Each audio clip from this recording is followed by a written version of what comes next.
Nous allons visiter une poudrière. Hein. Mais cette poudrière date de 1898.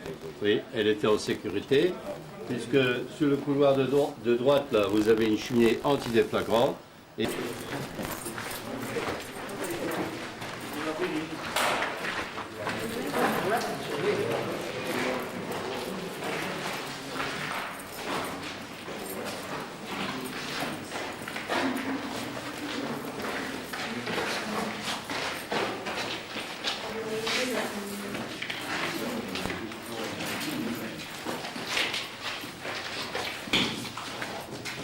Voilà, alors ici la poudrière, et questo qui è Nicola Santa Barbara. Hein? Voilà. C'est la sainte qui protège tous les gens qui ont à faire le feu. Vous pouvez le dire. Hein? Fino. Che è squattata portée dans une hotte, que vous voyez là. Hein? Dans la hotte. Et ne bougez pas. Les outils que les hommes avaient, regardez quel outil. Regardez les outils là. Tout le minerai est abattu avec ces outils. Mais paraît-il ici, il y avait des enfants qui travaillaient avec le père. Pas de travail, quand ils sortaient le minerai au jour, là seulement ils étaient rémunérés. Et c'était les enfants qui devaient...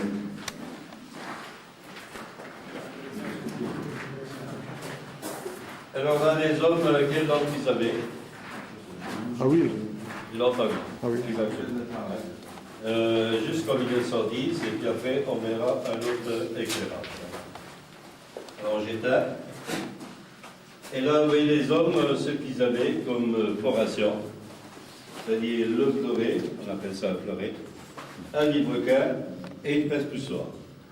La pince-poussoir servait de faire l'ancrage soit dans la paroi, soit ici au sol, vous voyez, pour pousser sur l'arrière du livrequin.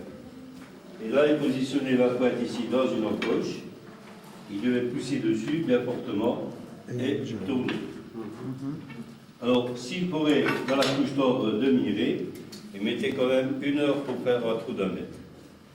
Mais s'il venait sur du calcaire de la pierre, ils n'avançaient pas et s'abîmaient le tranchant du fleuret. Alors il fallait qu'ils réparent eux-mêmes sur place à la ligne. Mais quand c'était complètement usé, ils devaient passer par le forgeron et payer leur affection de l'outil. Ça veut dire les hommes, jusqu'au-delà de 1950, payaient tout leur petit matériel pour travailler. Aussi bien la poudre noire, comme le cordeau briquet que vous voyez là, 3 coups de mine qui pesaient, la poudre noire en granulés transportée de la tube métallique, où ils ont rodé ça dans du papier et poussé ça au fond du trou avec un bourrin métallique et un manchon en bronze pour pas faire une étincelle. Joint de cordeau Big Four pour l'allumage, et là beaucoup plus de galeries. Le mineur se repliait à 80 mètres de angle droit. C'était pour être protégé par le souffle et par des projectiles de minerai qui vont très loin. Parce que vous verrez partout la moitié des trous de mine reste, pour la bonne raison que quand la charge d'explosif travaille, elle frappe toujours vers le ferme et éjecte vers la sortie. Alors si explosion effectuée, le mineur peut retenir son chantier, comme vous savez, comme moi, il doit toujours contrôler le plafond. Parce que le plafond, ce n'est pas exploitable, c'est de la marge. Le minerai est enlevé, la marge se trouve dans l'air limité, va se désagréger. Alors lui, il est obligé de sortir le plafond pour déterminer s'il veut quitter bon pas. S'il n'était pas bon, il devait les abattre. S'il ne pouvait pas les abattre, que le bois de sapin pour la consolidation. Voilà. Ça va? Ça va. Le brouso. Via, via, via, via. Hein? Voilà. Voilà.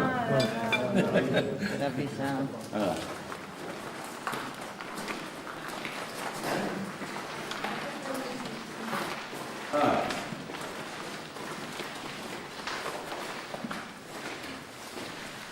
Alors, ici, qu'est-ce que c'est? Ça, c'est les esclaves. Hein? C'est pour les esclaves. Voilà. Comme les oursus. Et une pompe. Hein? Pour pomper l'eau. Et elle date de 1868.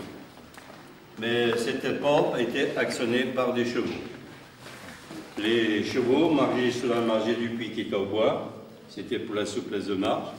Et comme ils tournaient en rond, ils leur bordaient les yeux pour pas qu'ils viennent tourner ici. Et regardez, là, vous avez des bouches de tuyauterie pour évacuer l'eau vers l'extérieur. Voilà. Niente, detto che Un lo po' facevano i claro. cavalli e c'era il legno per terra per essere più morbido per l'evento e venivano diciamo i cavalli bendati. Le cavallo per fatiga, c'est, on appelle les enlever de là-bas, et puis les mettre là pour se reposer et pour manger. Et puis le lendemain, ils allaient au travail. Hein. Voilà. Ici, les mines à plat de coteau, il restait qu'une semaine. Et puis après, ils ont remonté au jour parce qu'il fallait réparer les sabots. Le vétérinaire venait faire le contrôle des bêtes encore. Et si tout le monde sautait, il mettait dans les parcs pour s'oxygéner et brouter de l'herbe. Hein. Lundi, descendait au fond de la mine. Mais les mines à puits qui ont été creusées en 1891, ils descendaient 5 ans au fond de la mine. Et là, s'ils étaient encore capables de travailler, il ne fallait pas les remonter au jour. Pourquoi? Parce qu'à cause de la vue, ils devenaient aveugles. Et ces chevaux-là venaient de la région ardennaise ou Percheron, des chevaux de très très robustes. Interdit de les martyriser parce qu'ils ne vous appartiennent pas. Hein, et vous risquez d'être mis à la porte de la mine. Et jamais marcher à côté du cheval, toujours à l'avant pour l'entraîner pour le travail. Hein. Là, il y avait des rats dans la mine, beaucoup de rats, hein, comme ça. Ils mangeaient tout, ils volaient même le casse-cou du mineur. Mais les anciens mineurs leur donnaient à manger. Pourquoi? Parce que le rat avertit en cas de danger, pas seulement le bois. Hein. Vous voyez, l'animal est plus persécuté aux ultrasons que l'être humain. Mais en 1965, ils ont disparu des mines de fer. Pourquoi? Parce qu'on a introduit du diesel dans les mines de fer. Et ça, ils n'aimaient pas l'odeur là. Mais nous non plus. Mais il a fallu rester quand même. Capito? Hein. I ratti Ce diesel. avvisavano, Voilà. quando hanno introdotto il diesel qua dentro i ratti sono scomparsi Ça, c'était mauvais. perché la puzza del diesel degli animali. ai ratti Per la salute. e gli operai davano a mangiare i ratti perché utavano era come un allarme poi qui Bisous, vous êtes là. Mais c'est pas nous qu'on les avait amenés les rats, ils sont venus tout seuls. Alors ici c'est un chariot en bois, pour legno. Et là, quelques dollars qui venaient encore l'avoir ici, mais comme il y a eu des accidents mortels, ils ont été séparés de la mine, parce qu'ils n'étaient pas inscrits sur l'effectif de la mine. Mais il y avait une mine à ciel ouvert de l'autre côté de la vallée, de l'autre côté du musée. Et là, en 1916, ils chargeaient encore les wagons à la main. Vous voyez un petit peu. Alors, 200 kg de mireille, et ensuite, vous voyez, poussé à bras jusqu'au jour. Des fois 250 mètres. Et là, quand le chariot sortait au jour, vous voyez le numéro 532, il le pesait aussi pour voir combien de mireille qui est sorti, puisqu'ils étaient payés à la tâche. Et pour le vider, ils ouvraient le cache ici et à l'arrière, ils soulevaient cette partie, et là, le port du chariot était incliné. Ça permettait le minerai de glisser vers l'extérieur. Mais une fois qu'il était vide, il fermait la trappe, il a bloqué et rentre dans le chariot au port. Hein? Voilà. Alors, il y a eu la haute qu'on a vue, il y a eu la brouette, hein, et il y a eu le chariot de bois. Et maintenant, on verra les wagons métalliques. Hein? Voilà. Mon père, quand il est revenu à la maison, je faisais des bombes, des grenades avec le machin de zébra. Mais moi, monsieur, j'ai travaillé avec ça. Il est pire. Oui, mon père aussi. Hein? Moi, j'ai travaillé avec ça. Jusqu'en 1960, on avait ces lampes à carbure. Mais après, on avait les lampes électriques, comme je disais là. Moi, j'avais 10 ans, 10-11 ans. Oui. Quand Moi, j'avais j'avais 64. je me rappelle une boîte avec le carbure dedans, là, une boîte métallique. Moi, j'ai 64 ans. Hein. Ah, moi, les gars. Alors là, les chevaux apportaient les wagons ici sur la galerie secondaire. Et là, il n'était pas possible de mettre un aiguillage, c'est pour ça que vous avez un tractement. Ils orientaient le wagon sur l'autre voie, ils poussaient le wagon en haut dans le chantier, ils le chargeaient pour le redescendre, pour le mettre ici à côté. Il fait quand même 440 kg le poids à vide. Et quand il était chargé, il y avait plus que 1 tonne 500 de minerai dedans. Alors les chevaux tractaient que 2 wagons comme ça jusqu'à l'extérieur. Vous voyez, ils ne poussaient plus le wagon à la main, juste pour l'amener ici, puisque vous descendez la pente, c'est facile. Hein, et vous remontez toujours le vide. Hein.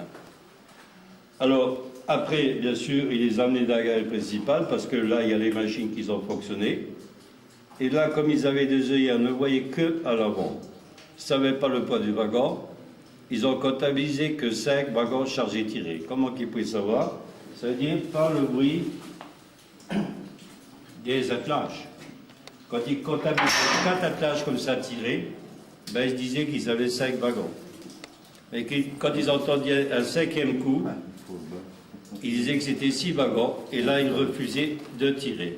Vous voyez que les chevaux étaient plus malins que les autres. Alors, dans la gare principale, c'est le roulage. En 1870, il y avait des machines à vapeur, mais ça polluait. Il y a eu des machines à air comprimé qui ne polluaient pas. Il y a eu des machines à benzol qui polluaient aussi. Et après 1936, les machines électriques qui ne polluaient pas. Ils sortaient les convois au jour pour y vider. Alors, premièrement, il y avait des cubiteurs à main. 4 hommes étaient obligés de faire mouvoir le cubiteur pour vider wagon par wagon. Alors que quand on va voir la période à l'air comprimé, les cubiteurs à air comprimé, toujours wagon par wagon.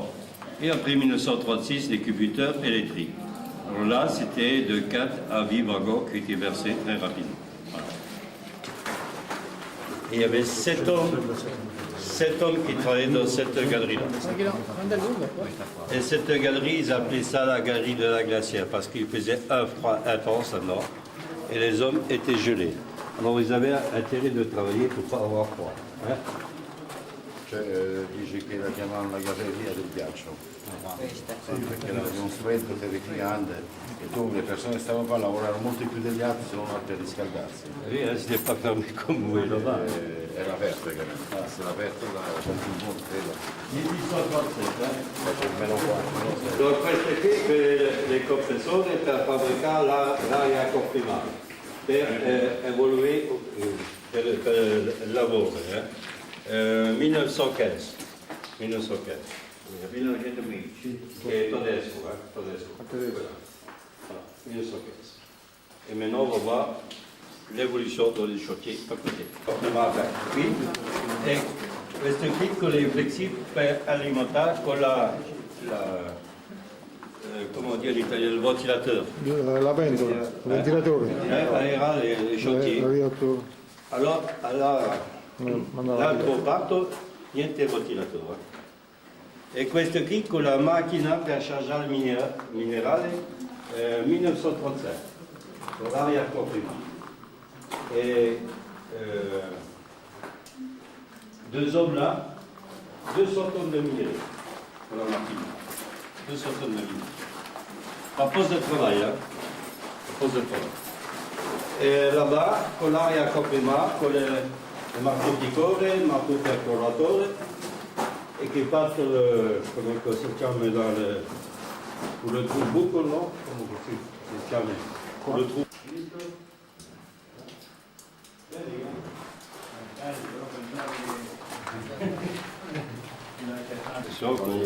Ressort qui est électrique hydraulique. Électrique, c'est pour faire tourner les ports. Hydraulique, c'est pour tous les mouvements. Alors vous voyez, le poste est centralisé. Plus qu'un homme là-dessus, toutes les commandes là-bas. Et là, il a orienté les bras et les glissières. Faisait une foration de 3,80 m en 2 minutes. 32 coups de mine pour exploiter un chantier. Le foreur pouvait forer 6 à 7 chantiers par poste de travail. L'artificier et son aide venaient préparer et tirer, et chaque chantier a battu 150 tonnes de minerai qui étaient mis au tapis. Et moi, j'ai connu les mines jusqu'au dernier. Hein. Je ne sais pas si vous avez connu jusqu'au dernier, vous, les mines. Vous êtes partis. Il n'y avait plus que 5 hommes par secteur d'abattage. L'artificier, son aide, le foreur, le chargeur et le boulonneur. Un poste de travail, 1000 tonnes de minerai qui étaient sortis. Vous voyez, facilement. Alors qu'avant, il fallait plus de 400 bonhommes pour faire 1000 tonnes. Alors oui, avec la mécanisation, ça a évolué au point de vue du travail, moins pénible, mais avec moins d'hommes. Moins d'hommes qui travaillent dans la mine. Moins de travail. Voilà. C'est comme on se retrouve en ce moment. Plein de chômage, pas de travail. Exactement. Parce que toutes les choses modernes, Voilà. Hein. le patron gagne toujours plus. Bon, et le mot moderne, c'était bien. parce que l'homme était quand même moins fatigué que les engins qui tournaient à l'électricité. Tant que c'était à l'électricité, c'était pas polluant. Mais 1965, c'était que le diesel, les caterpillars, les camions. Et après, vers 1975, les chargeurs transporteurs. Vous avez vu ça sur le petit film tout à l'heure. Ils chargeaient, ils transportaient directement dans les wagons. Vous voyez, il n'y a plus besoin pour toute personne. Là, 650 tonnes de mireille par cette chargeuse et 2 camions comme ça de transport de 12 tonnes. Hein. C'est du matériel américain. Américain. Hein. Qui est venu en 1952. Oui, un petit peu. Per caricare, sì, quello. Esportare, come ha messo il figlio sopra? Ah. Il materiale americano, questa macchina. Alors venez, on va passer par là. Moi j'ai eu la chance, j'ai fait ce matin. Mais en 87, ils ont fermé. Hein. Moi j'ai plusieurs retraites.